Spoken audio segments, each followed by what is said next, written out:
రైతు బంధు ఇంతకుముందు ఉన్న వాళ్ళు సరిగ్గా ఇయ్యలే,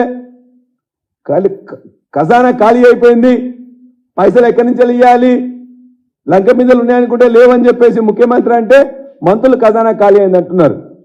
రైతు బంధు కోసం 7 విడతల్లో 75,000 కోట్ల రూపాయలు ఏనాడు ఇబ్బంది పడకుండా ఇష్యూ రిలీజ్ చేసింది గత ప్రభుత్వం.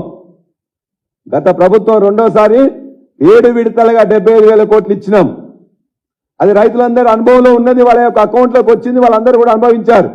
ఈ యొక్క 8వ విడతకు సంబంధించిన డబ్బులు 7,500 కోట్లు కూడా ఎలక్షన్లు అయినా పర్మిషన్ తీసుకొని బ్యాంకులో వేస్తే వాటిని వెయ్యనీయకుండా అడ్డుపడ్డది కాంగ్రెస్ ప్రభుత్వం. కాంగ్రెస్ ఏర్పడ్డ తర్వాత కూడా ఆ పైసల్ని ఎక్కడికి పోయినాయో మీకు తెలుసు, మీ మంత్రివర్గంలో ఎవరు డబ్బులు తీసుకున్నారో మీకు తెలుసు, ఏ కాంట్రాక్టర్లకు మీరు ఇచ్చిందో మీ అందరికీ తెలుసు.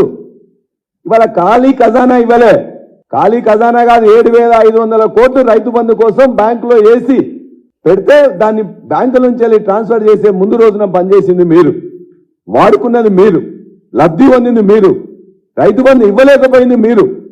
ఇవాళ రైతు బంధు ఖాళీ ఖజానా ఇచ్చిందని చెప్పేసి అబద్ధాలు మాట్లాడుతున్నారు. అంతేకాదు గత 3 నెలలుగా 100 రోజుల్లో 16,500 కోట్ల రూపాయలు అప్పు తెచ్చింది కదా, 7,500 కోట్ల రూపాయలు మేము పెట్టినాం కదా, 24,000 కోట్ల రూపాయలు ఎక్కడికి పోయినాయి? రైతు బంధు ఇవ్వడానికి మీకు ఎందుకు సాధించలేకపోయినారు? కాబట్టి వెంటనే రైతు బంధుని, రైతు భరోసా 15,000 రూపాయలు ఇస్తామన్నారు, అది పక్కన పెట్టని ముందుగా ఈ రైతు బంధుని ఇమ్మీడియట్ గా రిలీజ్ చేయాలని చెప్పేసి రైతుల పక్షాన మిమ్మల్ని మేము కోరుతున్నాం. ఇంకో మాట మాట్లాడిండ్రు, గత ప్రభుత్వం ఏమీ చేయలేదు, వ్యవసాయాన్ని పట్టించుకోలేదు, సాగునీళ్ళు ఇవ్వలేదు, మొత్తం కూడా దండగా చేసిందని చెప్పేసి మాట్లాడిండ్రు ఇదే వ్యవసాయ శాఖ మంత్రులు.